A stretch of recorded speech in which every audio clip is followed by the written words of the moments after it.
Hey, I'm Marcus. And I'm Nick. We are working class nerds. Cue the intro.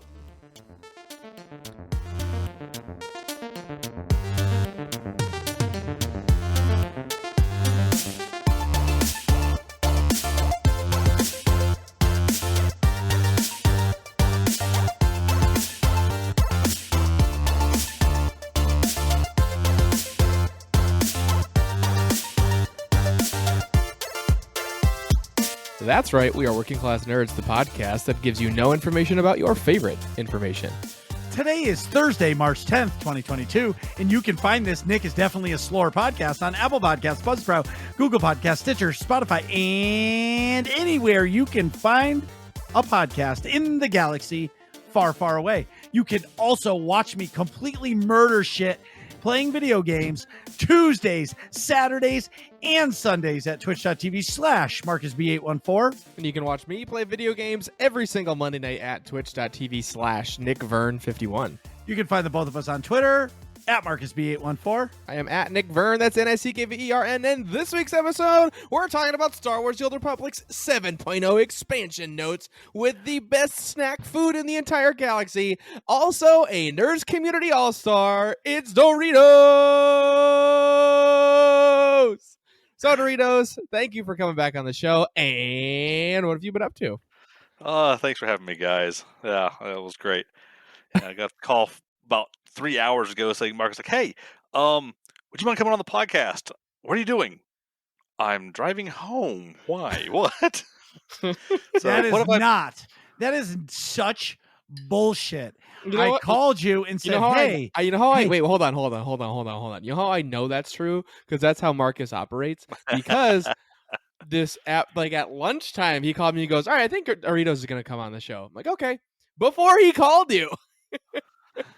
So he knows I don't do anything else other than play video games in the evening, so it's all good. Yep. No, how it went down was I said, I'm going to ask Doritos. I'm going to call him at the end of the day.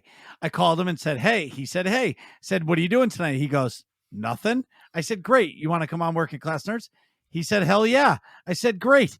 We'll send you the notes. We're going to record around 8:30. Sound good? Sound good? Yep. Slap on the ass. Good game. And here we are. Indeed. So what have I been up to? Let's see, IRL, it's a pain in the butt. Work sucks. I'm tired of it. But hey, you got to do what you got to do. Yep. Do you really? Sometimes, yes. Sometimes I don't know. You don't know? No. Sometimes sometimes you actually don't have to. But then let's see. I have been doing the daily grind in SWTOR. Continue with the joy of 7.0. That is what it is. You mean game update 6.5? Something like that, yes. Then, let's see. So, due to the loveliness that it is, I've been going back and replaying some older games on more difficult levels. Horizon Zero Dawn on very hard mode just for some funs. Then just dabbling in a few other games. That's exciting. How is it on very hard? Or it's not. There's no. To me, there's no difference. Once you've beat it once and you've gone through the expansion, you've got those weapons from the blue gleam weapons. It's like, oh, look, things take the same amount of hits anyway, so it's really no difference. I getcha. Are you playing on like a New Game Plus? Yeah. Oh, okay, yeah. I should go back and do that. That sounds fun. Because you start the plot over with all the good guns, right? Or yeah, you start off you start off the story at the beginning, but with all the gear from what you just finished off. So it's like you just insta kill everything. Yeah. Yeah. Oh, that's cool. A buddy of mine just sent me this, and he said, check out this list, and it's complete bullshit. It's the 10 best open world games. Number 1, Legend of Zelda Breath of the Wild. True. The Witcher 3 Wild Hunt. True. Grand Theft Auto 5. True. Red Dead Redemption 2. True. Yeah. Elden Ring, a little too new to put in the top 10 best, but okay, true. Yeah. Fallout New Vegas, who cares?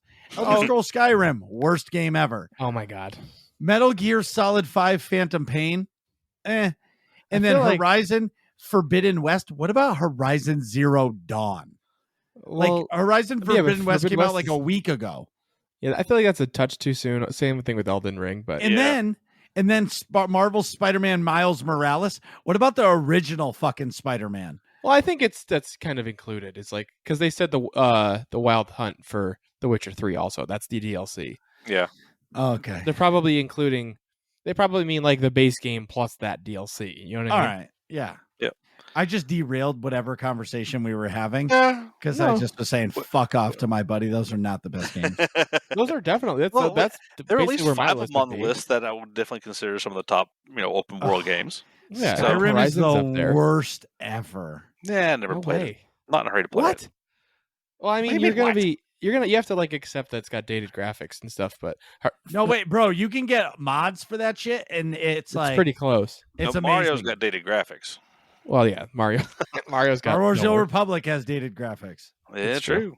Very true. You know what I mean? Like, I feel like as much now, so that's part of the problem. Like now, I'm like completely spoiled on graphics.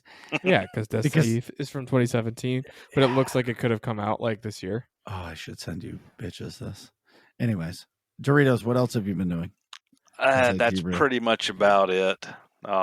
Just trying to spend some more fam time as we can. Yeah.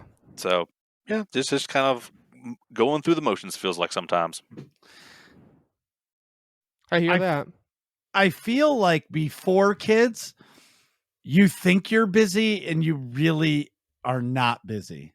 Like busy to you is FaceTiming 12 girls at once and then laying on the couch, right? Right. Like I can't concentrate. Where like busy for Doritos and I, it's like literally you get out of work and it's just mayhem. When when you're walking through the door of your house, it's mayhem. Oh yeah. Well, I got an hour drive to and from work, so I get the debrief and decompress time.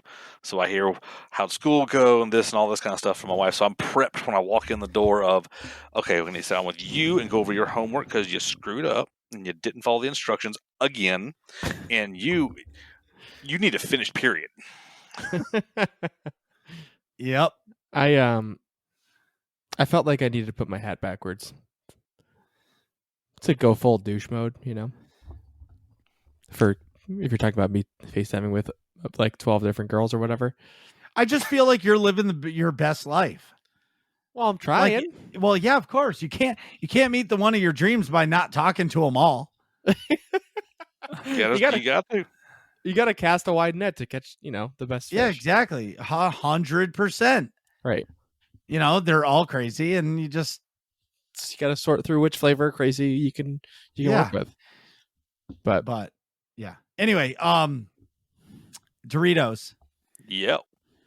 On a scale of 1 to 10, how much are you enjoying the SWTOR expansion?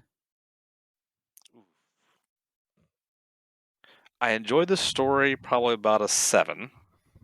Okay. The gear grind is in whole numbers probably a 5.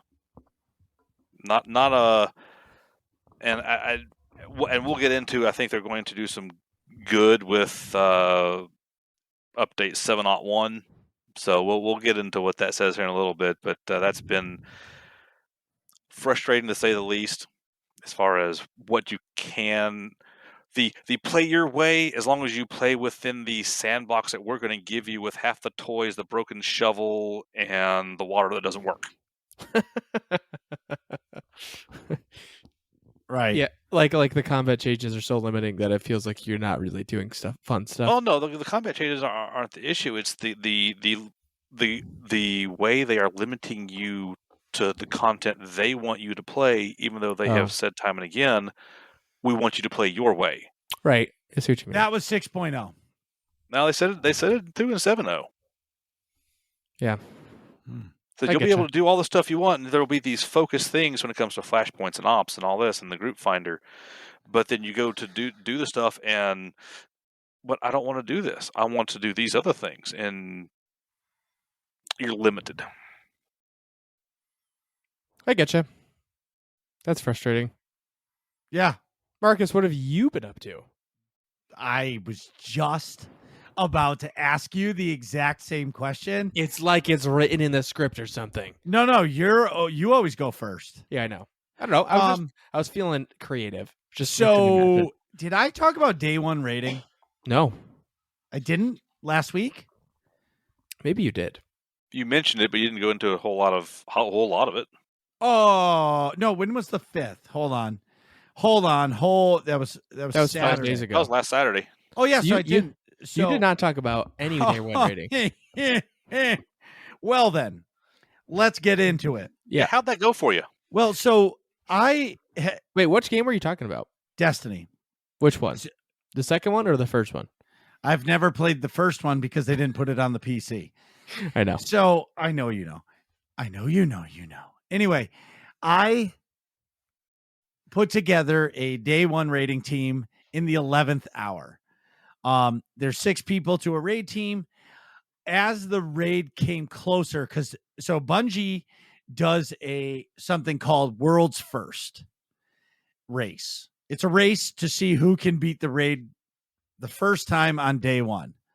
And the way it works is the servers go down, they do their reset, and at noon, the servers come back up. But at 1:00, the raid unlocks.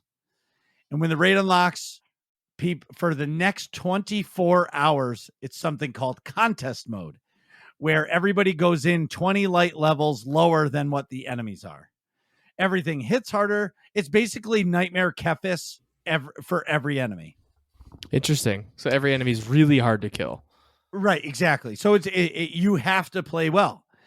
And so we I scrounged, dude, it was a lot of work. First and foremost, organizing a team of 6 people on day one, because people have been playing this game forever and they already have their day one team. And it's hard to not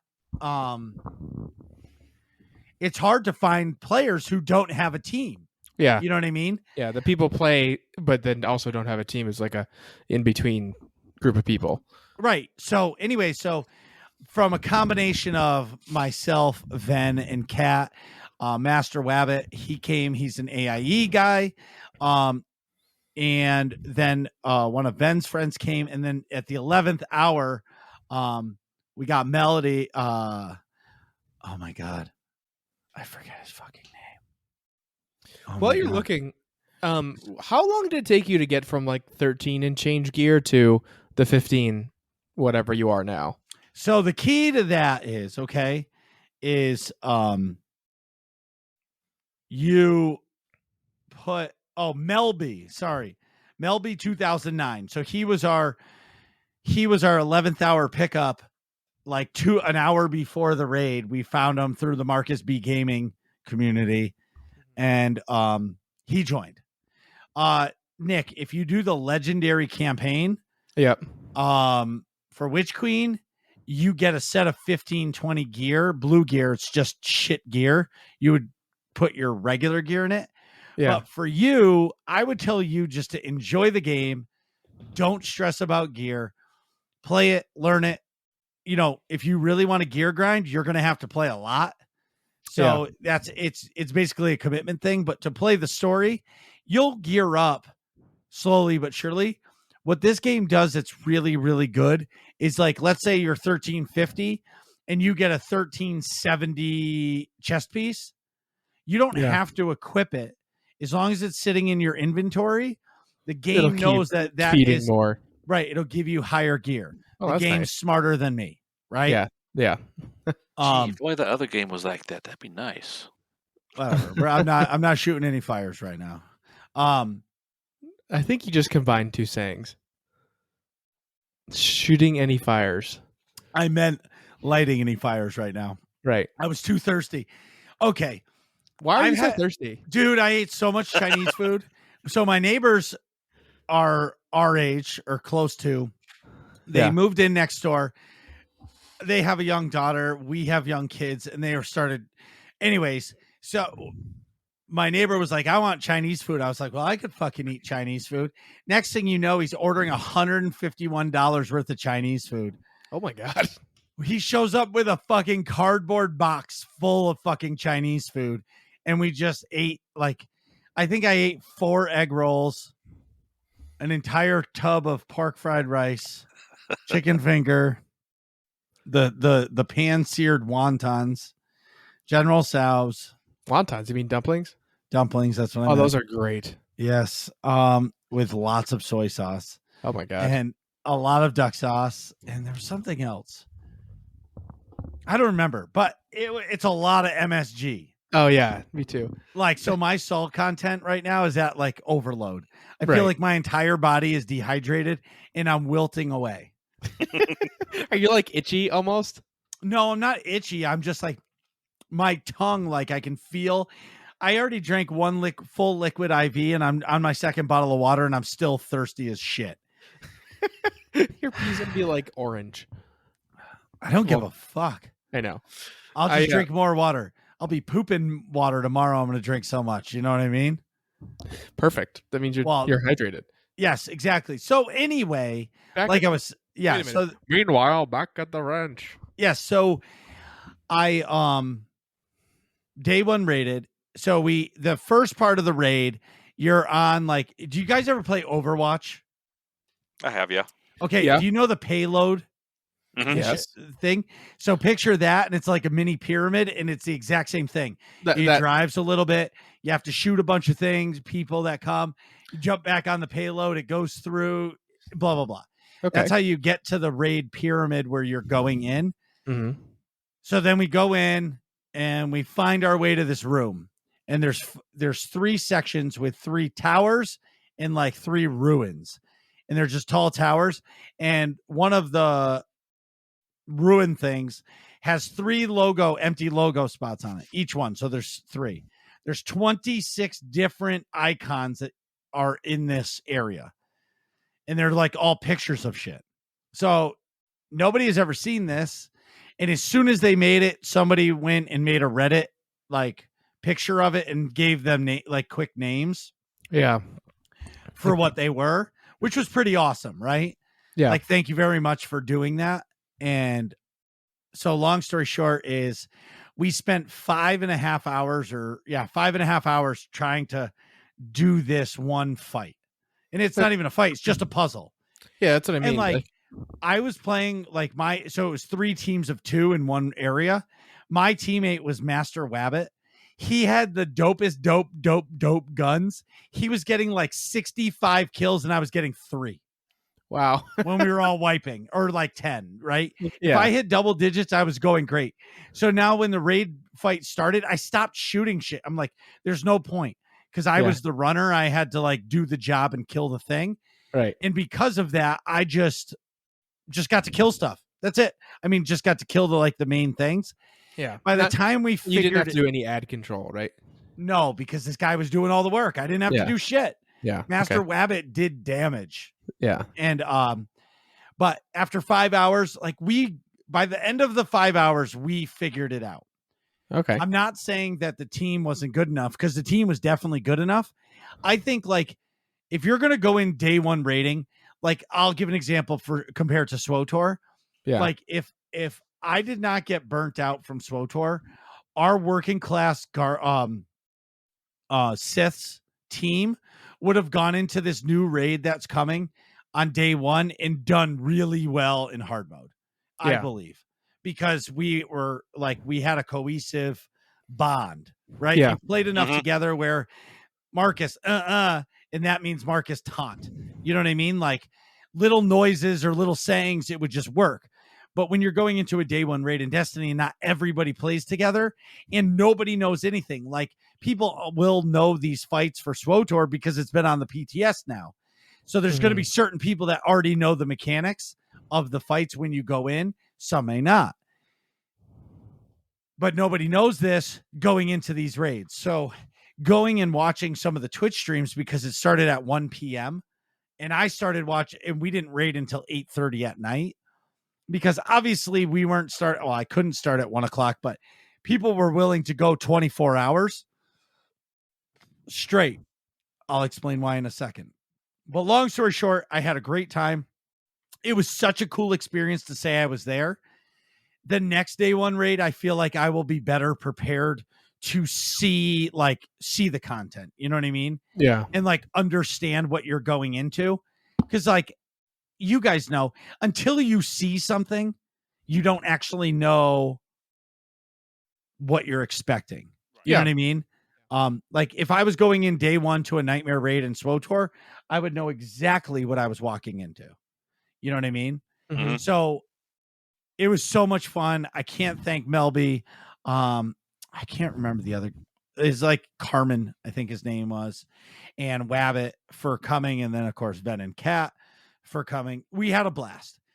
The reason why you want a day one raid and clear it is because if you do, you get an emblem that you can only get in the game if you beat the raid within day one. That's cool. Yes. So like it's like a flex thing, you know what I mean? Yeah. But I'm on a mission. So I have friends that are SWTOR friends that play Destiny now. And on Saturday night, we're going back to the raid because if you beat it within the first week, for reset, I think it is. It's like 10 days. Remember, we talked about it last episode, I think. Yes. So if you beat it within 10 days by the 15th, you're eligible to get the jacket. And if you scroll down through the TWAB in our notes, you'll actually see what the raid jacket is and you'll get your gamer tag written on it. That's cool. Yes. So I really want it. Or maybe they don't show it. But if you Google just type in Vow of the Disciple raid jacket via Bungie Rewards, and you'll see what it looks like. But if you're the first team that clears the raid, if you look in the notes, you get a WWF title belt. That's the belt that gets sent to you, and you get like a real belt in real life. Like look in the notes. Yeah, I am. Can you see the title belt? Yeah. You didn't format it, so I can't see it. Yes, I did. You did too. You pay. Bless your heart. I know. I'm trying to bust him a little bit. I know, but do you see that belt, Nick? Yes, yeah, I do. So that's a real belt. Like it has the whole strap. You can wear it. It basically says Vow of the Disciple, and you get your name on it. That's cool. Like, talk about a fucking cool thing to hang on your wall. Yeah. But like some of these players have been playing together on a team since day one of Destiny 1 raids. Probably beta of Destiny 1. Well, whatever it is. Yeah. Like that's you can't fuck with that chemistry. Right? They're the best of the best of the best. They're like the top gun of Destiny Raiders. Do you know how long it took the people to... I'm sure somebody beat it, right? Do you know how long it took them? So the funny thing is there was this one team, X-Black.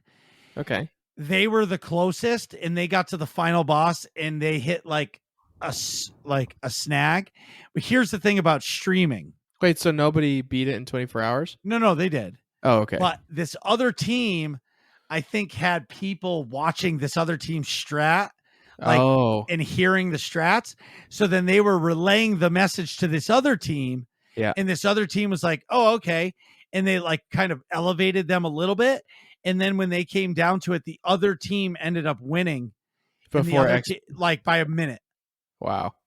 And you know, once you beat it, it's every team member has to go to orbit in order for it to count as a clear. So like you could be sitting there in the raid, like we won, screenshot. But you actually have to leave to get to orbit in order for it to show that you beat it. Oh, wow. Okay. Yeah. So anyway, so they did that. It was fun. It was a lot of fun. I'm super excited to go on Saturday, like super duper excited because, you know, it sucks that contest mode's off, but like I'm going to do it and I'm going to enjoy it. You know what I mean? Yeah. I look forward to it because I really like rating. Speaking of rating, I'm not going to spoil anything because Doritos likes to go in blind, but I saw the PTS bosses for 7.7 when we get the full raid in like July or August or when they say it's coming soon, but I think sure it is. I think it's coming in summer, and I've said that all along. I think I said May originally. Oh my God, I saw what's on Nick's phone. Just a selfie, a little animated one. Oh my God. Anyways, moving. My point exactly. So, I I saw these bosses. Meanwhile, back at the ranch. And I actually did watch like 5 minutes of a streamer streaming one of the bosses. And if it doesn't change much, man, it looks a lot of fun. And maybe that's all I needed was a break. You know what I mean? Mm-hmm. Yeah, that's healthy. Well, no, of course. But here's the problem. I fucking love Destiny. I love it. I think what it is I love Call of Duty. Like love it. But I also love a game that I can sink my teeth into and know it's going to be around for a little while. Yeah. And like that it has things that I don't understand and like you learn it over time. Like there's shit in SWTOR that I don't do that I just don't even care about, but I still get to do the things that I love to do. Yeah, I get you. But these bosses, if it's what I saw it was, it really does look cool. It gives me a crazy like vibe of like the quality of Gods from the Machine. Really? Yeah. Yes. And like that is the best raid ever created in the game. For me. It had the best bosses, the mechanics, the thought process of it, the way it looked, everything. Like this R4 anomaly looks so dope. Anyways, that's cool. Yes. Some awesome things with stream.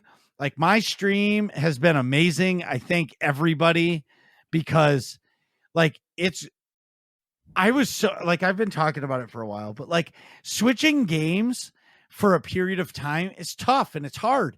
But like the amount of support that people have shown me just hanging out in the stream, lurking, just hanging out means so much because like you get so worried that people aren't going to want to like come hang out with you because, you know, you may not be playing their game, but actually it's been like an opposite reaction where people are coming into the stream and then people start playing the game.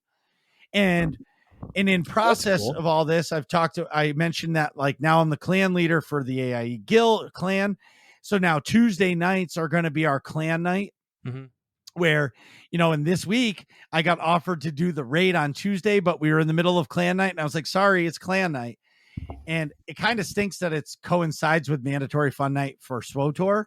Yeah. But if Tuesday's a stream night, why not do the clan night that night? And I'm having so much fun with it because, you know, I'm getting to do PvP, help people get weeklies. We did Gambit with somebody or a couple of people that never did the new updated Gambit yet. I'm having so much fun. So thank you everybody for coming to my terrible stream channel. And lastly, everybody, two of our good friends, guests on the show, need your help. Chimeri and Stay Alive _7. I should say the Chimeri. Really need our help, nerds community. They are both going for Twitch partner at the same time. They're on a parallel course. I think Stay Alive has already applied. Chimeri is really close for the viewership to be able to apply. Like he's within like 1 3 or average 2. viewers. Yeah, like 3 average viewers. Yeah. So everybody, if you can go to the Chimeri on Twitch or Stay Alive _7, give them a follow. And if you see them streaming, please hit ! lurk. You don't need to chat. You don't need to do anything. Of course, they would love you to chat, but a lurk to those two right now mean more than anything because we're trying to help them achieve a goal. And when you stream, there's not many people that don't have a goal of being Twitch partner. Some, like myself, I'm here for the community, and Twitch partner isn't my goal. It's growing everybody else's channel with the nerds community. But these guys, it's their goal, and we want to help them make it because that shit is a milestone like you wouldn't believe. It's amazing. And then once you can't like unbe a partner after, you know what I mean? Well, you can, but you have to like, you have to really stop. You have to like go through your contract and like wait for it to lapse and then not renew it and blah, blah, blah, blah, blah, blah, blah. It's a milestone. If you can make like, it's like the top 0.02% of Twitch make partner. Yeah. Anyways, Nick, what have you been up to? So I played Destiny 2 on stream. I think that was the first official time that I played it on stream, right? I don't precisely recall. Yes. Oop, I was just doing voice to text into Chimeri's stream. Oh my God, yes. That was fantastic. That water is moist. Yes, water is wet. Oh my God.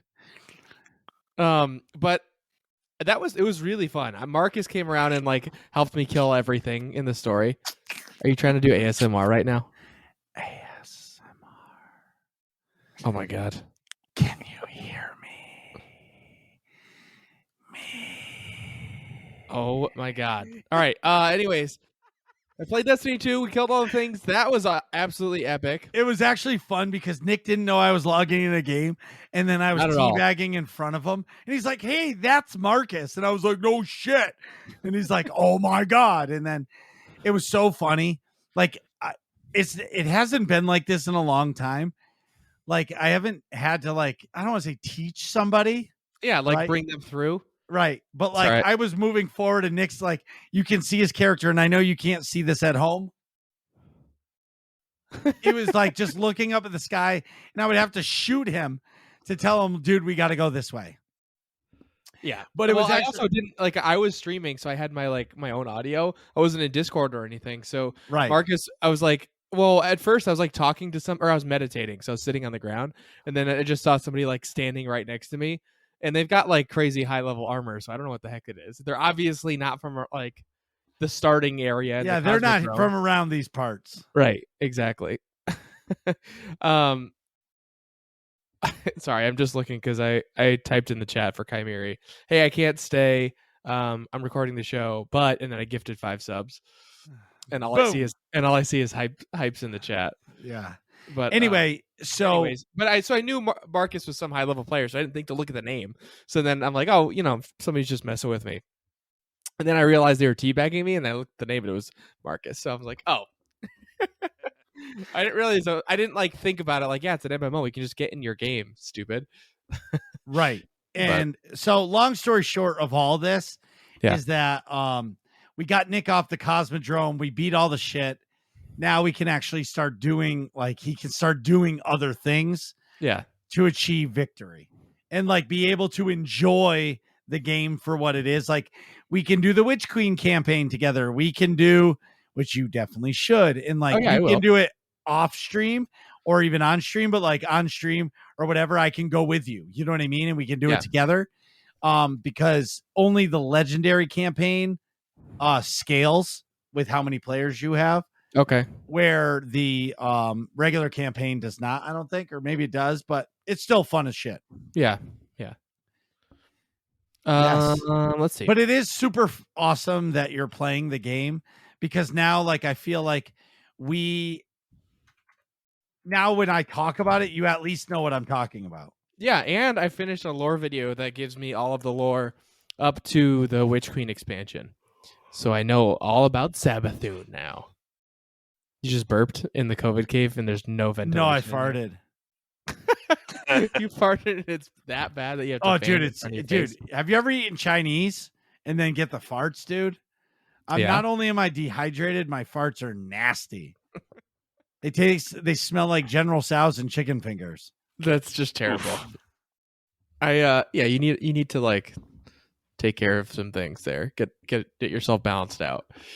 Tomorrow. Right.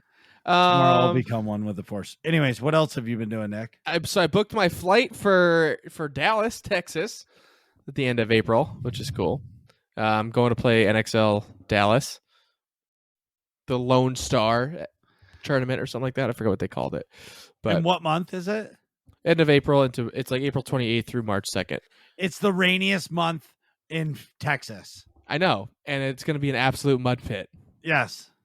I'm going to bring my galoshes. What's a galosh? I think those are that's just one. Rubber. That's one boot of the two. I think galoshes rubber boots.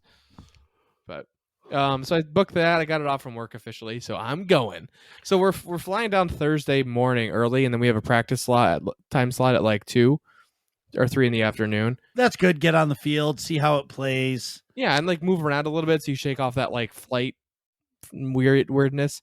You know what I mean? And the time zone's a little different. I didn't even think about by that. An hour. It's only an hour. Oh, that's fine. That's basically nothing. And I feel like it's earlier. Wait, so like, or is it 2 hours? Dallas They're might 1 be hour. 2 hours. No, it's just for time zones. 1 hour. Oh, okay. So like that'll be good to just like shake the travel off a little bit, get out in the field, see the actual layout at the tournament instead of just like, because you have the same layout at your local field, but it's never precisely the same. Never. It's never. It's like, oh, this big wide lane you have is really only like 1 foot, versus it was like 2 feet or That's 3 all I feet. need. Right. 1 foot is all we need. Yep. Just need the window to shoot the guy off the break. That's it. Right. And tell me where the guy can't move from, and it'll happen. Right. But if you're running up and you're going to bunker me from the back, I ain't turning around because you told me to shoot 1 fucking lane. Yeah. But nobody's getting through it. You better do your job on the other side, bitches, because I'm just going to do mine. 9 pods later, yeah, I got like 7 balls in my back. I have no more paint. I did a good job at practice the other day. I started off crappy, and then I realized you can't stay in the back 3 bunkers. They're like, as soon as they get up the field at all, you're screwed. Yeah, it's a death get trap. pinched out. Yeah, they're just the way the layout is. Even like Snake 2, like not very far up the field, or like a little bit on the Doritos side, you're screwed. Because you have to, like, you can stay in the back for a little bit, like 10 seconds or something, and then you have to get up there. But so I did do it. I did, and then we did way better. Oh, go ahead. But so anyways, yeah, Dallas is awesome. That's awesome. I took an extra day off from work afterwards just because, just in case like my flight gets delayed or whatever. But that'll be a nice little vacation at the end of April. And that's then sweet. I also played paintball this weekend, which was sweet, and I got some raw footage, which was cool. I forgot I should post that in the Discord. Probably should. Thanks to Smiley Joe. Shout out to Smiley Joe. Smiley. He's an awesome photographer. He just like does stuff like that all the time for free for people, which is cool. Well, it's because he knows that if he does it for free in practice, it's like team exposure. Will hire him for the events. Yeah, 100%. I mean, that is literally what we did. That's great marketing. Right. Yeah, we always tag him in our stuff. It's like, oh, and everybody loves photos of themselves. You know what I mean? Especially like in a sports thing, you're like. Especially you show up for a practice, you're not expecting anything, and all of a sudden, oh, hey, this professional photographer's here. I'm going to get photos of me playing today. I get to post on whatever, It's not like, I don't know. It's just a really cool feeling. And then video on top of it is even cooler. But honestly, outside of that, not a whole lot in the gaming realm. I was pretty busy after work this week doing different stuff, just like, it's like the little things to set up, like when you move into a place. You know what I mean? Like for me, I still don't have like my clothes. I have 3 different closets. I know it sounds bougie, but I have like a real closet and then 2 little baby closets in each bedroom. But I have to like figure out what goes where, stuff like that. Like, do you guys hear that he's complaining that he has 3 fucking closets? Yeah, that's what I'm hearing. Like, I'm lucky to have a drawer. I can't figure out what to put where. I have to put it in a closet somewhere. I don't know which closet to put it in. Yeah, I gotta. Do I put it in the office or the pantry closet or the hall closet? I have to decide because I have 3 closets. Do I want this one to have my sweatpants or this one to have my work shirts? Fuck me. Like, fuck. Talk about a first world problem. Yes. Who are you looking at, Nick? I'm just looking at my work from home setup. Oh. His closets. I thought he had somebody sitting there. No. I would not do that with somebody that's new. I don't trust him to not screw up the podcast. Know what I'm saying? Yes. Like, if you're going to have somebody in the background of the show, like, that's fine. But, like, they have to be, established. For shizzle. Anyways. So, this weekend, Bungie. We're celebrating World First, talking raid stats and showing off a new weapon rotation for Trials and Iron Banner. Blah, blah, blah. Banner. So do you want to read off to the races, Nick? Yeah. So this is talking about the day one raid. So it says, minor spoilers ahead if you haven't got the chance to play the raid yet. The final encounter introduces a new challenge, the likes of which Guardians have never seen before. He's very good at yeeting people off the mat. I'm speaking from experience here. And the world got to see see it in real time as players from all around the globe raced to be the world first team to clear Vow of the Disciple.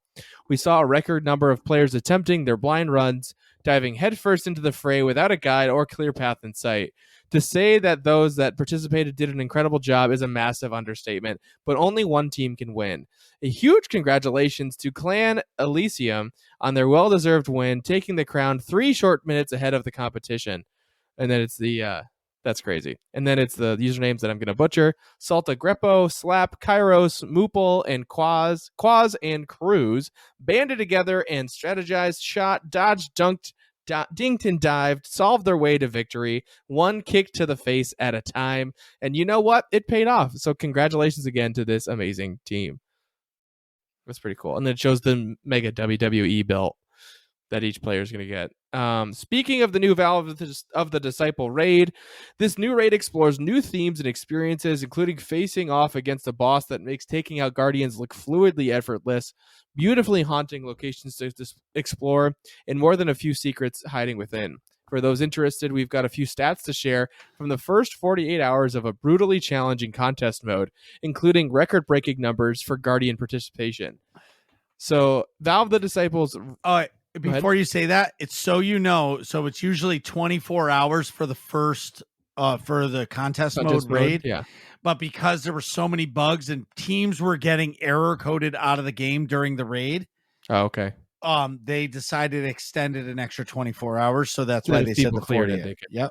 Oh, that's cool. So Vow of the Disciple raid 48-hour stats says total players that entered the raid 546,616. That's a lot of people. Hold on one second. Just for shits and giggles, how many teams is that? So 546,616 divided by 6. 91,102.66 teams. 91,000 teams of 6. Yes. Can you imagine the servers they have for this game? All those instances, 91,000 and change instances of this, of like the boss fights and everything at the same time. Right. Players that cleared acquisition was 270. That's the first boss that we didn't clear. Yeah, so about half, roughly. Wow. Players that cleared caretaker is 131, so maybe 40%. Every half of that. It's like half. Yeah, so it's like 25%. Holy shit. Players that cleared exhibition. Oh, it's a little, half. It's 80,000 on that one. Unique players that cleared the full raid is 32,000. 32,621 players cleared the raid day one. Out of 546 that tried. 546,000. I don't want to. How many people play Star Wars The Old Republic on a daily basis? Not... You know what I'm saying? Or like any other game. 32,000 people cleared the raid. That were that good. That's 16% of the people that tried. Under 20% of the people that tried could clear it. So total enemy defeats is 6,100 teams. Yeah. 6,100 teams cleared the raid. That's crazy. That's that many people that are that dedicated to go figure it out. That's the get good mentality right there. No kidding. Holy fuck. Anyways. Total enemy defeats is 1 billion. 1,005,850,000 and change.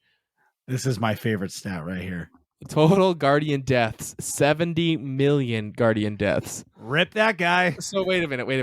Hold on. Let's do the math here.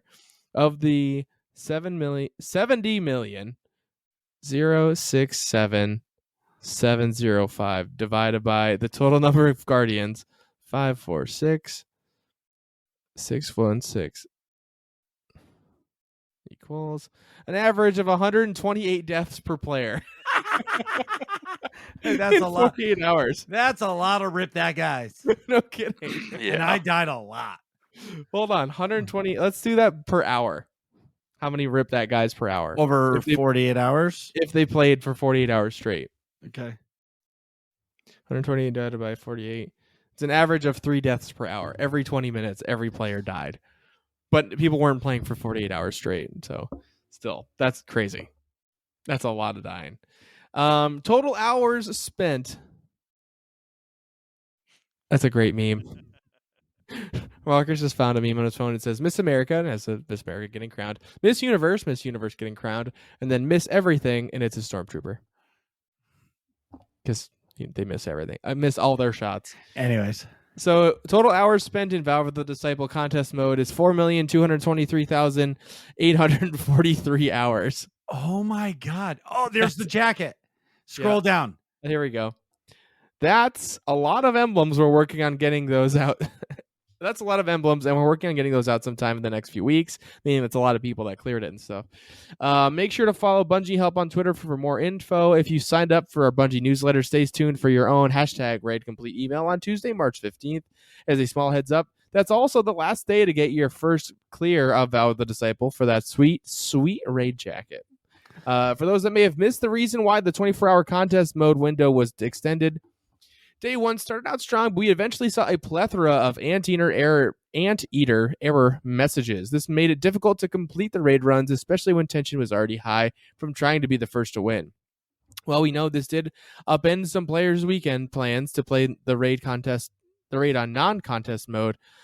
We felt it was fair to extend the period since the normal version of the raid is always available. Contest mode, however, is very limited and only exists after the introduction of a raid.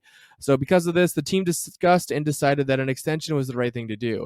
Now that contest mode is over, however, raid runs are up for grabs. Good luck out there, Guardians, and don't forget to bring an Outbreak Perfected to the gunfight. Source, dude, just trust me. And it shows a cool picture of that. A very interesting raid jacket. I fucking want it. That you can only get if you clear the raid within contest mode. Yeah, by March 15th. First 10 days. Yeah, Tuesday. Yeah. So I have two teams that are like, Marcus, don't worry, we're going to get the clear. Don't worry, because I want this jacket.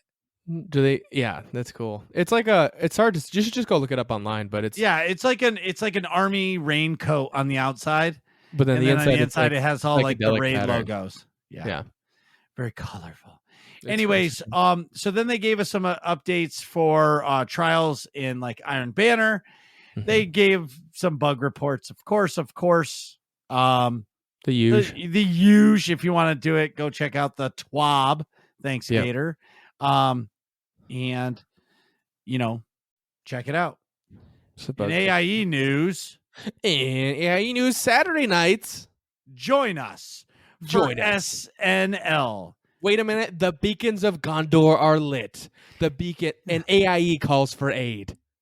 It's Saturday night Lotro. Lord of the Rings Online. I don't know why I'm talking over you. I just wanted to do that beacon. No, that's fine. It starts at 9 p.m. Eastern. Every Saturday night. Mal, we all call him, will lead you into Middle Earth and help you find my precious. It did not sound like Schmeagol. No, we gotta work on it. It's no mega, but no, we'll get there. But so as we talk about all the mandatory fun nights and all the fun stuff that happens in AIE, Saturday nights, if you play Lord of the Rings online, and I'm going to be honest with you, I wish they would, if they could update the graphics a little bit. Yeah. I really like Lord of the Rings. Like, I like the whole Middle Earth idea. Like, I think Game of Thrones is dumb, but like Middle Earth to me is dope. And it's almost like the same thing. You know what I mean? Like a similar flavor. I get what you're saying. You know what I mean? Yeah. So for me, like Lord of the Rings is awesome. I just can't get into it because the game the graphics for me. But like I played it and we did like a open play night for 2 hours and I got off the starter area and like I got to pick my dwarf warrior and like I would have bet that you would have been a dwarf. Yeah, because I'm tall and I always wanted to be like really, really short. No, but that's your personality. You also have a giant beard. Just like a gruff. Blah. It is not that big, guy. Dude, it's I looked it up. It's bigger than any player on the 2007 Red Sox World Series roster. Not true. I disagree. We can get the measuring tape out. Anyways, If all this sounds fun to you, go to aie-guild.org, get our Discord information in the top right-hand corner of the website, and ask for a guild invite, whether or not you play Star Wars: The Old Republic or any of the other games we play, including Lord of the Rings Online, Destiny 2, Pokemon, whatever the newest one is, Star Wars: The Old Republic, Guild Wars 2, and World of Warcraft, and Elder Scrolls Online, and Elden Ring, probably. Yeah, we didn't even talk about that. Well, we haven't played it. I want to do an ASMR episode. Well, I'm certainly not going to edit it or listen to it, so you can do that on your own. Because if I edit it, I got to hear your or whatever you're going to be doing. So, and I'm not listening to that for any amount of time more than I'm just going to be whispering for the whole episode. I think that might be worse. No. But anyways, I got to pee, so we'll be right back. Hello, nerds community. It's Kai Miri, and I'm currently pushing for Twitch partner. Come hang out with the community, come lurk. Any support is greatly appreciated. Twitch.tv/theKaimiri, TheKymeri, and let's freaking go, nerds community. And we're back.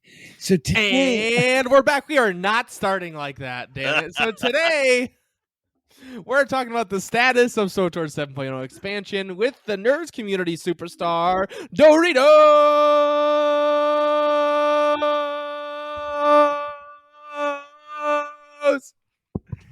I'm so sorry for everybody for your audio quality. That section is going to sound like dog shit. because I was way too loud. But it was fun. I do that every stream. Every time Doritos is in the chat. Usually he's early in the stream. Wait, can I just rewind real quick? No. Doritos, you are awesome, because every single stream of mine, you are always there saying hi, at least at some point. And I appreciate you, and that is awesome. For shizzle. Gotta support, man. Well, I appreciate it. Well, you don't have to. You choose to, and we appreciate the hell out of it. I do choose to support the nerds community. Right. In all of them. Well, I appreciate it. It does not get taken for granted. So Marcus, where do we want to start with this? Just the first post from Keith. That's mainly what we want to look at is these posts from Mr. Keith Koenig. Are you fucking kidding me? What? Are you fucking kidding me? Me or Keith Koenig? Kai Miri. Oh, what? You know what his average is? So you can apply for partner when you hit 75 average. Yeah. You know what his fucking average is? 74.81. Oh my God. Really? Right, statistically, that rounds up to 75. It's okay. Right. That's crazy. I just clicked it. He still has hypes in the chat. He's not streaming. Nah, he passed. Oh. He rated stay live. Oh, got it. Anyways, sorry everybody, I got completely fucking sidetracked. So, as you guys know, my own personal opinion, I've been taking a little break from SWTOR. I'm going to just call it out right now because I can't put into words exactly how I feel. But I'm going to tell you how I feel because I'm going to be telling you to go look something up. Okay? I want you to go to the YouTubes right now. Okay? And type in, I started playing SWTOR again, ... This MMORPG deserves more. It's Beller Gaming, BELLULAR Gaming. This guy, it's a 24-minute breakdown of the expansion. This guy played the expansion. He played the game before, and he just came back for this. Mm-hmm. I'll give you some spoilers. He boosted to 75 or whatever, or to 80. Yeah, so like he boosted his character to level 70 because that's where they put you in Onslaught at Osis. And he started playing from there. Okay. He gives an awesome breakdown of the 7.0 experience, how it feels for veteran players, and how it feels for a new player. Yeah. And like he breaks down and like it's such an awesome review. And when it was over, shout out to Tetsemi for sending it to me. I watched it this morning on my drive to work. I like put it on my dash and I watched it and listened to it over Bluetooth. Yeah. And I said, holy shit, that is exactly how I feel. 100% this guy hit it out of the park. And the general consensus is if you're a new player coming to the game, the new player experience is amazing. Mm-hmm. If you're a veteran player who lost some of their toys, you're going to be upset.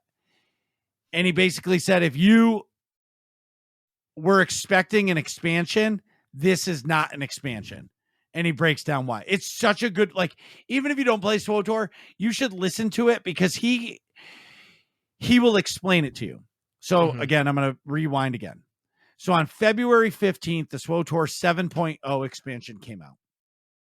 I decided to wait until the 16th to play it because I think just in case there was some game-breaking bugs, which in every single game, look at what happened with Bungie with their day one raid. There's always bugs that can break the game, cause error codes, whatever, right? Yeah. So the game was not really, the expansion was not received well. And it took them from February 15th all the way to March 4th to submit any reply. And the community, or our nerds community, were frustrated. Yeah. They were like, where's the response from BioWare? There's things that are broken. There's things that are messed up. Yes, they were fixing the bug fixes and they were fixing them like crazy. But my point is, people were like, where's the rest of the content? You've been hyping this expansion up for 3 years. Where's all the content? And this is what we got. How many days is that? So say 15 to 30 is 15 days. So almost 20 weeks. days later. That's bad. 3 weeks later, basically. Yeah. 3 weeks later, we get a response. Yeah. Nick? So this is a post from Keith on March 4th. It says, hello, SWTOR community. I wanted to offer some insight about what's been happening since the release of our expansion on February 15th. First of all, thanks to all the players who have shown Legacy of the Sith, our new cinematic trailer, a lot of love. Many teams came together and worked hard to make both possible. It was both the Legacy of the Sith and the new trailer is what he's saying.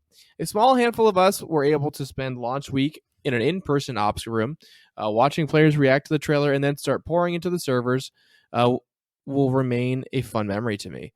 Secondly, we know that 7.0 is not a smooth transition for some players, so we have been very busy since launch day resolving issues, minimizing any downtime, while fixing key issues without requiring a game patch. For example, during the first 72 hours, we identified critical bugs such as the issues with key binding resets, empty gearboxes, and combat styles on characters not displaying properly, and we corrected them all. Since those initial fixes went out, the team has been reading reports and feedback coming in and making additional adjustments. At this point, future changes will require a full patch. In this upcoming patch, which we are labeling as 7.0.1, you can expect the below changes and much more to be included. Here are some of the most reported bugs we will be fixing in 7.0.1. You don't need to read that. But it's just bugs. Mm-hmm. Players can currently preview many of these changes on our public test server, PTS, that was opened earlier this week. We are also working on putting together some preliminary PTS patch notes together so everyone playing PTS will have an understanding of what bugs are fixed. Jackie will post these in the forums when they're available. So we know that progress for some players is being halted in the Elam flashpoint when fighting Malgus. Since the initial report has come in, the team has been looking into the bug to understand why players are experiencing it. Here's a little glimpse under the hood to give you some insight into why a potential fix is being tested on the PTS. Can we just say, this is the main fight for the expansion. The main fight, and it's broken. Like, How was this game released? If this is your main battle of the expansion, like you've done everything to get to this point. You're feeling so good because you took the day off of work, you bought snacks, and you did everything, and then you played an hour and a half's worth of content to get to this final fight, and you can't win. Yep. Well, you spend 3 hours on it and realize you have to do unintended mechanics because of the bugs to get through it. Right. Yeah. That's crazy. So we have experienced this bug when playing on our live characters. However, this bug does not present itself on our development servers. Reproducing a bug on development servers is step one in resolving any issue, as it allows us to dig deeper into the source of the problem. So it sounds like your ancient game engine doesn't is showing its flaws. You know, Yes. if your like development servers are not mirroring the live ones, that's a giant issue. The biggest offender of this issue is when Malgus is pulling or pushing the player. This creates one of two possibilities. Something in the game is causing the player to take a substantial unintended spike of damage which kills them, or the movement of their character is causing them to hit something we call a death volume. This is a space built into all environments that if a player enters, kills them instantly. In this case, this area is used as a mechanism to ensure that players don't ever get stuck in the environment. We've done explorations of the death volumes, combat triggers, and ballistics on Malgus' attacks, and none of these appear to be the culprit. The bug remains, so our hunt for a fix continues. As this issue only wants to rear its ugly head on our live servers, we have made a couple of tweaks, most notably to death volumes, which you can help us test right now on PTS. So it's not even fixed. No, it's not. So to that particular one, at the start of the fight and throughout the fight, he does a mechanic called Relentless something. I think I can't remember. It's It's a cast that if you're in melee range, he'll pull you to him, and if you're at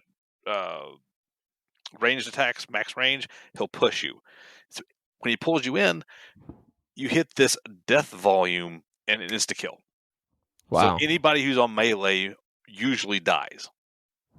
Tanks, DPS, melee DPS and tanks are usually the first victims in this.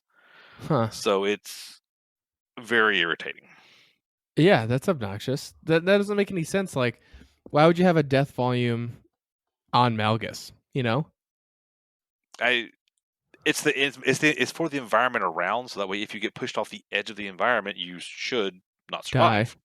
Yeah, but they put it so close to the fighting surface underneath that if he pulls you and it thinks you're in a different location on the server, it'll kill you because it says, "Oh, look, you're really in the death volume." Oh, I see. It's coming through the floor. Mm-hmm. Right. I see. It's reading you as hitting underneath the floor. Yep. Yes. That's crazy. Yeah. So it says, as of this post, this patch will include at least 200 plus bug fixes of varying degrees. The player-facing fixes will be reflected in the patch notes because we're implementing all of these fixes in one push. We want to ensure the necessary time is allocated to test them all to quality. Sorry. We are currently targeting March 22nd for 7.0.1, but we'll update you with a confirmed date as we get closer. 7.0 is a foundational update to the game. The fundamental refactoring of all abilities in advanced classes into combat styles. Sorry, let me rephrase that. The fundamental refactoring of all abilities in advanced classes into combat styles, the addition of long requested loadouts feature, and the beginnings of a new user interface and itemization constitute the most significant system changes made to SWTOR since launch. These are only the first steps towards the ambitious and inspiring vision we have for Star Wars: The Old Republic's future. We are excited to continue bringing this vision to life in the ongoing updates and additions coming to the games this year and beyond. More story will be coming, new blah, blah, blah, blah, blah, blah, blah, just saying what's going to come down the pipeline. Not only does the launch of Legacy of the Sith begin the journey into updating the game, but this update also opens the doors to new players that have never experienced Star Wars: The Old Republic before. 7.0 is meant to invite new players to the game while also bringing new experiences to returning or veteran players. Star Wars: The Old Republic is a 10-year-old game that is very dear to all of us, and we look forward to continuing the journey of a series of updates that make the game the best it can be. That didn't sound very good to me. Yeah. Where the fuck is the apology? Right. Like saying, hey guys, I'm sorry that there's been problems. There's not one sorry. I'm sorry. Like the Final Fantasy 14 game producer came out when they had to delay Endwalker, cried on stream because he's never been late on anything. Yeah. My point here is, and it's okay. Like I read this going, okay, you've done bug fixes, but you haven't identified the problem that this is just a small piece. Right. I've said this 50,000 times. We've been in New York City. When we were in New York City 3 years or 4 years ago now, all they told us was just wait for 7.0. Right. 7.0. And I'm sorry, 7.0 is now. I'm impatient as fuck. Yeah. But my favorite way they ever released operations bosses was one at a time. I enjoyed that.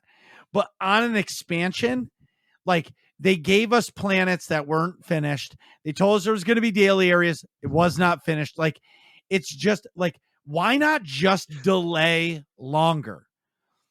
Like, push it off another year because it's not done.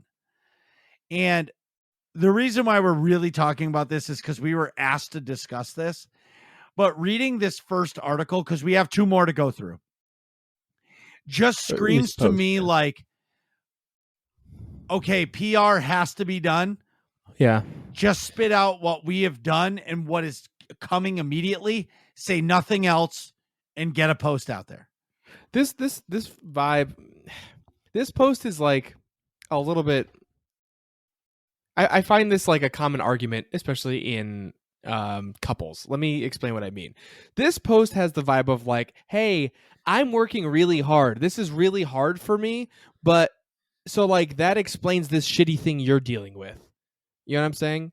And because I worked hard at it and it's hard for me, that means you should be okay with this shittiness. But you haven't fixed the car yet. It still pulls to the right. Exactly. So it's like, hey, that doesn't fucking matter to me, to the person receiving this, to the player playing the game, if the game is broken and continuing to be broken and it's still broken and it's not what you promised and this is still a bad experience for me. It doesn't matter how bad it is for you. If the agreement is you're supposed to be getting something or, intact, working a certain way, whatever it is, that doesn't matter if it's hard for you. You know what I mean? Like, from a business perspective, like if a carpenter says, hey, I'm going to make these 17 cabinets and the 17 cabinets are every single one is crooked and not right. Well, it was hard because these nails are special and I only have me instead of like a full team of people like I thought before. You know what I mean? That's not the customer's problem. Right. It's the same type of concept. You know what I mean? Like this whole post seems to me to be like, hey, this was really hard for me. Let me show you. We tried really hard. We still didn't even find the bugs. So we're going to need your help to find them. And like, hey, this is really hard for us. Like, you should be patient. Like, no, you're selling a product. Like, you're presenting an expansion. It should be done. It's trying to sell somebody a 10-year-old car that has maintenance issues and saying, yep, I washed and waxed it for you. Exactly. To a new driver who sees a shiny car, they're going to be pumped. But like anybody who's been driving this car for a while is going to know it's all screwed up. Yeah, let me check under the hood. Well, that's rusted and that's broken. You're missing a belt over here. Come on, guys. Right. Hold on one sec. I want to see on this. Do you want to go to the next post? Or do you want to do something else, Marcus? I thought there was a follow-up from Keith. Yeah, it's right below it. Okay, so can you read that? The follow-up or the in response? No, the in response. Okay, so in response to a post by Gwenna, this is on the forums. He responded to somebody, I take it. So some thoughts. It says some thoughts about companion strength. We're investigating why they are underperforming in level synced content. With respect to modernizing our user interface, we know this is an area where opinions are going to vary widely, and we don't expect that to change. However, these updates are vital to the ongoing success of Star Wars: The Old Republic as technology continues to improve far beyond where it was when the game shipped, such as monitor resolutions or GPUs being faster and having more memory.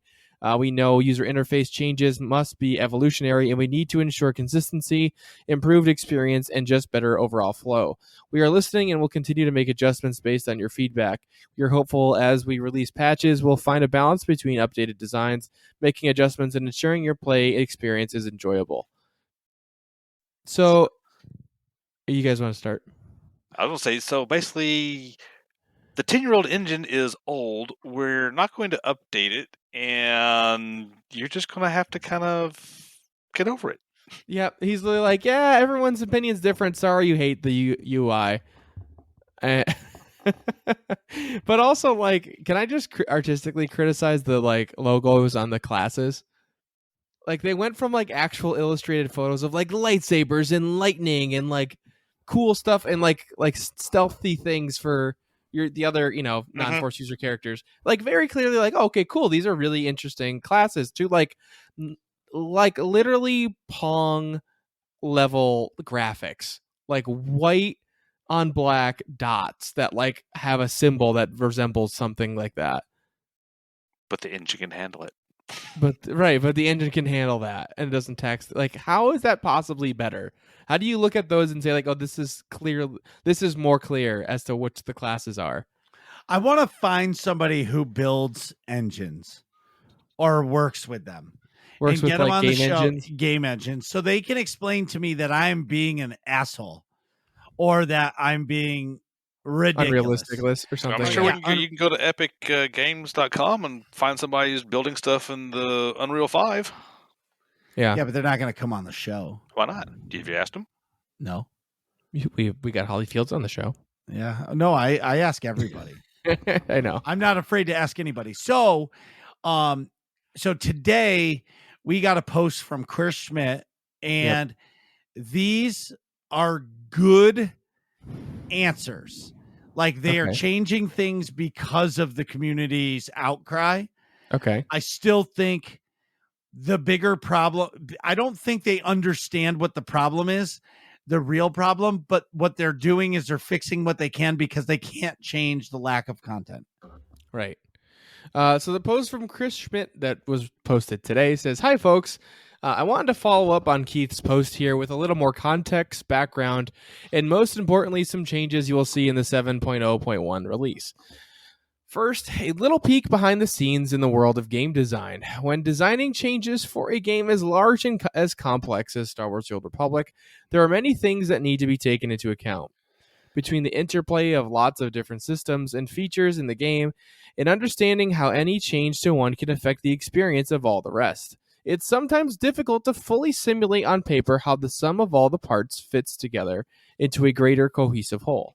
Isn't this the job of a game company? Like, your game has been out for 10 years. You're telling me you can't figure out how to get everything to work together? What have you been doing? When they didn't build the engine, they've had to they reverse engineered the engine. They didn't build it. They don't know still how it works after 10 years, apparently. I don't know. And I don't know what it costs to build a new engine. I don't know any of that stuff. Yeah. But clearly they're having a big problem updating this game right now. Yeah. They can't like add anything or change anything, and it's always consistently screws everything up.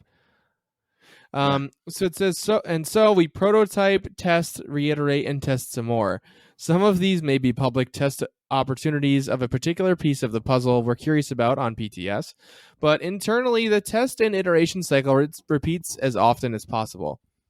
To understand the mindset of a variety of players, we gather feedback from as many places as possible to measure against the goals. Oops, I scrolled way too far. The goals of the updates in order to see if that cohesive whole we're going for is lining up. Okay.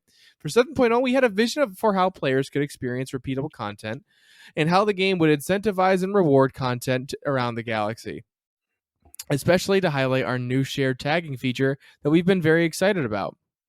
Marcus wrote something rather lewd that I almost read because I am Ron Burgundy. Fuck you, San Diego. So, I did not write that. No, you wrote "I'm a slore." I did not write that. Oh, that was Doritos. That wasn't Doritos. Doritos. That was great. Clip it and ship it. Clip it and ship it. So what? It says one major aspect of this, I think, referring to like envisioning what they wanted players to think is, or to be able to experience. One major aspect of this was ensuring that some of our various systems, which reward players for being active in the game, such as conquests, galactic seasons, and weekly missions, have a bit of interplay between them to ensure if players wanted to target a particular sort of reward, like gear, cosmetics, or guild ship upgrades, There would be other players completing the same content in any given week, regardless of what rewards they were after. Okay. So that like if you're trying to get one particular reward, you don't have to play one particular type of content, I guess. I think. I don't know if I said that right. Anyway, moving on. This brings us to our featured content vision. We intend to reward featured content over non-featured content in a more substantial way for a few reasons. 1, to make groups easier to form for similar content, even when reward goals for the people who are grouping up differ. To make it easier to get help from other players via shared tagging in heroics and dailies, and to make operations more accessible to players who've never tapped into story mode before by adding more options each week in the group finder. So many aspects of a design like this are extremely difficult to test at a scale outside of a live game environment, which houses many players piling into the game with different ways that they play, and all with different backgrounds and interests. Using our public test server enables us to gather some early feedback, since it's the closest thing we have to a live game environment, but it's not a perfect substitute for the live game when it comes to how systems interact at scale that the data that provides. This brings us back to our featured content vision. The team worked hard to deliver on that vision, but when we saw how it was performing at scale in a live environment, and especially taking your feedback into account, we decided to work on some changes that we believe will address many of the friction points in that vision. In 7.0.1, we will not be making all veteran flashpoints available at level 15. Instead, we will retain each flashpoint's existing level restrictions and make all flashpoints available in Group Finder every week.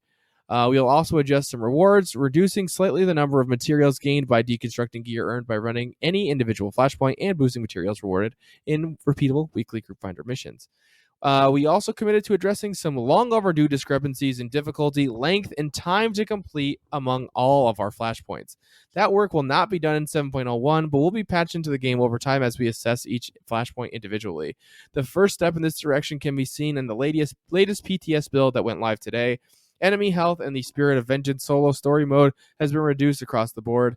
Enemy damage and health has been reduced by 20% in veteran and master modes of Traitor Among the Chiss and Crisis on Umbara and the Anathema Conspiracy, which Marcus is not a fan of. Enemy damage and health has been reduced for the Jakir and Selden, Tau/Malgus encounters in Objective Meridian in Master Mode. Objective Meridian! Additional adjustments will come in a later patch for other difficulties. In 7.0.1, we make all weekly missions for dailies and heroics available all the time. To compensate for the addition of all the extra weeklies, they will be repeatable 2 times per week as opposed to 3 as they are currently. Okay. Legacy, go ahead. So just a couple things. So making all flashpoints available, good move. They should have never stopped that. Mm-hmm. Making all the weekly missions available, like the daily areas, good move. That should have never been. You shouldn't restrict content. You should always content. Add content, yeah. Anyways, legacy operations and the new weekly operations missions will remain in rotation each week, as well as story modes in Group Finder, primarily due to how they tie into specific conquest objectives in order to make finding a larger group easier. Once R4 Anomaly, that's the new operation, launches, its weekly mission will be available every week to highlight the new content and gear that comes with it. We're excited about this one and encourage everyone to take a look and try out the bosses on the PTS. So thank you for your time, care, and passion. We're excited to get these changes to you and look forward to hearing what you think. Sincerely, Chris Schmidt. Okay. So immediately, a couple of the things are great. Again, they're relying way too much on the PTS. Yeah. And they're just putting, the building is on fire and they're just squirting water from like a regular garden hose in certain rooms to save certain rooms. Yeah. They're not trying to put out the whole fire. And these changes are great. But again, we're in March. Yeah. Basically a month later. And they're still 7.0 is still broken. Mm-hmm. Yeah, that's crazy. It's apparently going to be broken for some time because they're saying that we'll fix some things in 2 weeks from now. Right. And some things we won't fix for a little while. because we don't know what the fix is. Right. And, you know, as much as I want to do the new raid, it might just be, you know, why don't I just wait to play until some of the shit is fixed? That was my thought about like Cyberpunk or Fallout 76. I still haven't played either one because Cyberpunk is fixed. Oh, okay. And now it's amazing, supposedly. Yeah. Which word was that? It's amazing what? I said now supposedly it's amazing. I know you're saying supposedly wrong. It's like Tupperware. Huh? Instead of Tupperware. You haven't seen that before? The guy's saying, it's like on a podcast, the guy's saying, it's like been a meme now. It's like he says something in his story and says Tupperware. He was like, say that again? Tupperware. Say the first syllable. Tub. Wrong. It's Tupperware with a P, not a B. And that's the meme. Anyways. Anyway. Yeah, me neither. We'll move on. We'll just pretend that last 35 seconds is just not here. Doritos, what do you think of all this? Definitely like the Flashpoint is good because right now you're having new players. Nothing wrong with new players coming into the game. It's great to have new blood come into the game. People eager to play, have fun with it. But when you have a level 15 going into a veteran mode Flashpoint with a level 80, it's not fun for either side because a level 15 person has absolutely no idea how. Yeah, so the game works. Even it was an attempt to broaden. I mean, I think they had tried this once before, if I remember right, on widening the level cap for the flashpoints, and then they went back and undid it. So they're doing it again. It feels like. The flashpoints, all of them available is, again, I agree with Marcus totally, is great to see them putting them all back, because right now you only have 9 of the 32, 33 flashpoints in the game you can pick from each week. Now, where there's some disconnect is what is being played for either your Galactic Seasons objectives or your just regular weekly objectives doesn't match up with what's being offered on the flashpoints. So there's still some work to be done there. Yeah. On the part about the health and things basically taking longer to die and hitting harder, yes, because you made everything level 80 again. Right. So you're going in basically under geared. So yes, It's going to be harder on the easy mode. It's yep. When I got my new stuff and went into the harder flashpoint with 306 gear, it's like it really hurts. Yeah, because everything is you're just under leveled. Yeah. Now some on the new flashpoint, things were a little off tuned. Some things hit harder than they should have. Yeah. So for their amount of part of the disappointment, I think, is for the amount of testing they did on the PTS coming into 7.0, they fixed minimal bugs from the PTS to launch. Yeah. And we're still 5 weeks in now we're almost a month into to launch to 7.0, and they're just now going to give us a patch to fix some of these things in 2 more weeks. Yeah, I think that's like a key point you just mentioned. So there was a lot of these big bugs were present in the PTS, right? Mm-hmm. Leading up to things, and they didn't get fixed. And now they're saying, "Oh, hey, it's hard to find these bugs because PTS is so different than live." But a lot of the bugs were in the PTS and just never fixed them. Yeah, that's correct. Yeah, so that's just BS. So now they're just lying when they're covering up, or like apologizing, kind of explaining. They're lying and like, "Oh, how this happened." I don't think they're lying. I just don't think they took the input from a lot of the people saying, "Hey, this isn't working right. You need to do some more testing to make it right." But they said, "Yep, we hear you, and here you go on live." No, That's not what we said. But some of the things are working great, like the ad tagging. That is a fantabulous. That's working great. That you can run daily areas super fast now, because if somebody else is hitting a mob, hitting ads, guess what? I'll shoot you, I'll shoot you, I'll shoot you, and I'll keep running, and I'll get credit for those too. Okay. So that part's still working great. So it's a hit and miss, love-hate relationship with how it's going right now. I know a lot of people are frustrated. A lot of us are making the best of what we've got to make it with. Mm-hmm. And for, we all love Star Wars. That's why we're playing the game. If we want to keep playing a Star Wars game, right now there's nothing else out there. Right. If you've played Fallen Order and completed the story on Fallen Order, you've got nothing more to play right now. Well, I think that's not it. There's games to play, but like you're saying, like this is a live service game. Mm-hmm. There are right now no other Star Wars live service games.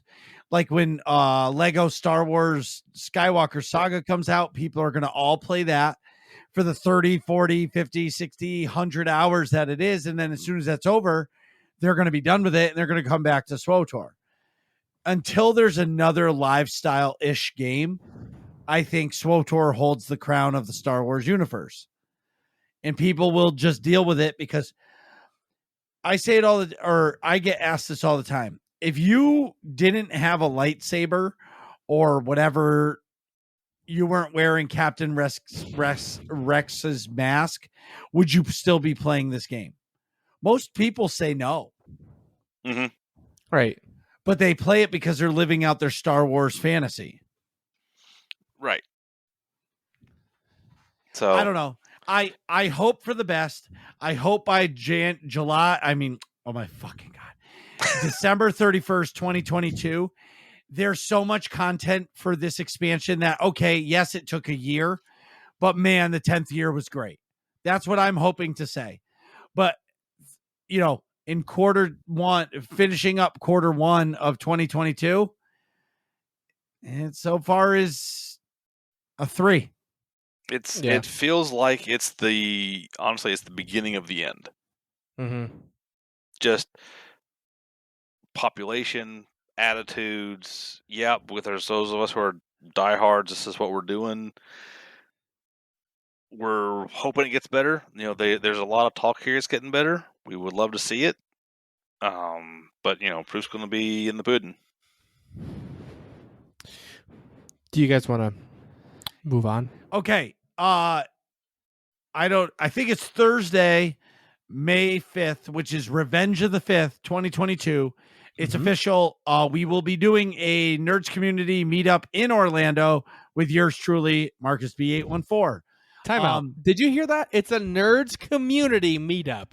If you're in Orlando, Florida, or if you're going to be around Orlando, Florida, or if you can get on over there for May 5th, 2022, it's a Nerds Community meetup. You get to meet the real live Marcus B814.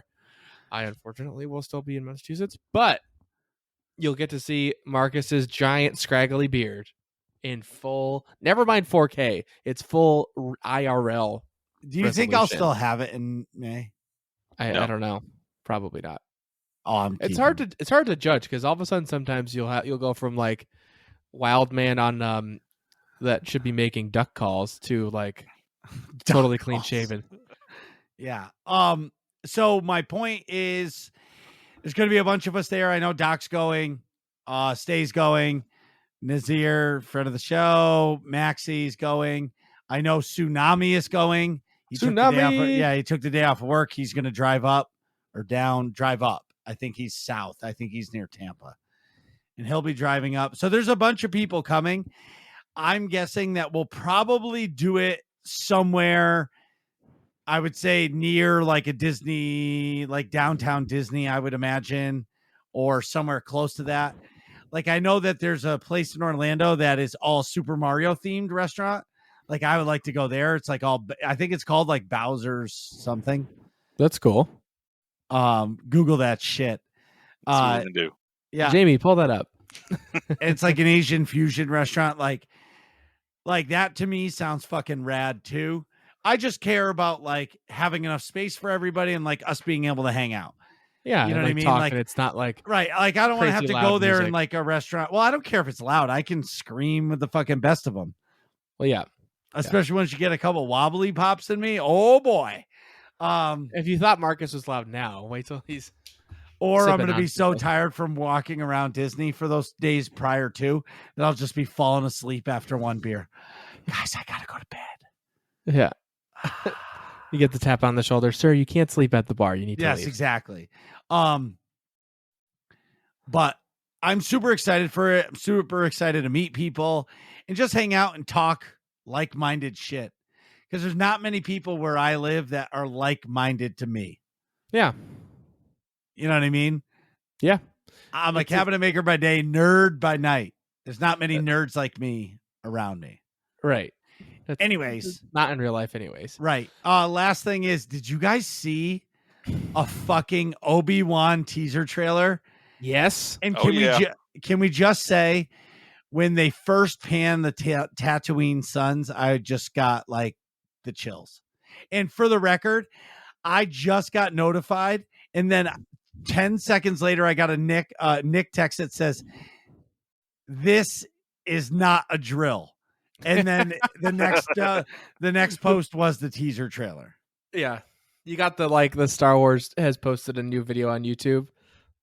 Because I think I got the same thing, clicked it like right away. I was like, but yeah, for me, we don't have to go frame by frame or anything like that through it. But I just want to, for me, spoiler alerts if you don't want to hear about the trailer. 3, 2, 1. Okay, so Inquisitors. I thought all the Inquisitors were wicked cool, and you go to spoilers for Jedi Fallen Order. Also, 3, 2, 1 spoilers. You see the like Inquisitor base that you go to at the end of Fallen Order. Right. And you get to see like Uncle Owen, you get to see Ewan McGregor, you get to see some other Imperials that you don't know yet. Yeah, and like there's some Inquisitors we've seen before, like the green dude with like that funky flat hat was in Fallen Order and in Rebels. The Grand Inquisitor is in Rebels too. But like the character like that doesn't have a mask, it's a human. There's like a couple of them that are new to us, which is cool. Yeah, so I'm super looking forward to it. And the whole thing about the narration was talking about a Jedi can't stop being a Jedi. Yeah. It's in their blood. So if we raise hell and we think there's a Jedi there, the Jedi will show itself. And try to help people. Will not be able to stay in the shadows, which makes this really intriguing for me, because maybe the whole thing is that Obi-Wan, no matter what bad shit is going on, Obi-Wan does not get involved. Yeah, could be. You know what I mean? And like he fights those demons, because it's just a mini series of 5 episodes or 6, something like that. It's pretty short, yeah. But I think we see Obi-Wan goes to a different planet too. It's like a cityscape, not like Coruscant. It's like I think they said they modeled it after Hong Kong, but it's like it's got a lot of water around it too. Cool. Which is cool. And then like that Inquisitor planet is a totally separate planet with lots of water. But like my point being, at some point Obi-Wan leaves Tatooine. So like something happens to make him leave Luke. Can I put my tinfoil hat out there? Yeah. What if Obi-Wan ends the Inquisitors? Ooh. He just hunts them all and fucks them up. He goes to the base and just fucks them all up. Like, fuck you. And then that's when him and Vader fight, and it's left in a stalemate, and he gets the fuck out of there, and Vader can't find him. Ooh, that would be cool. Because, like, well, let's think about it on the timeline, right? Like, so this show is set 10 years after Revenge of the Sith and 10 years before A New Hope. So Jedi Fallen Order is set 5 years after Revenge of the Sith. So, right. So, like, there's Inquisitors in Fallen Order, and you go to that base, and you do not kill everybody. Obviously. So, like, it could be that Obi-Wan ends up going and finishing the Inquisitors. Or does he meet Cal Kestis? Yeah. He could. That was where I was going to. Does Cal show up in this? Because Cal Kestis would be cool. And his actor that did the mocap and is modeling is really, and voice acting is really a good actor in real life too. So you can get that actor to just play him in the show. Right. He played Joker in Gotham. He played Gotham a character on in TV. Shameless too. Yeah, he was really good as the young Joker, like the teenager Joker. Mm-hmm. He was really good playing like a completely different type of character in Shameless too. But yeah, I forgot that guy's name, but he's an awesome actor. And what else? There's also a theory, a tinfoil hatitude theory. We might see baby Leia or like little kid Leia in this too, because like supposedly her dad is supposed to be cast in it, and it would make sense if like Obi-Wan's motivation to leave is he goes to do something with Leia. You know what I mean?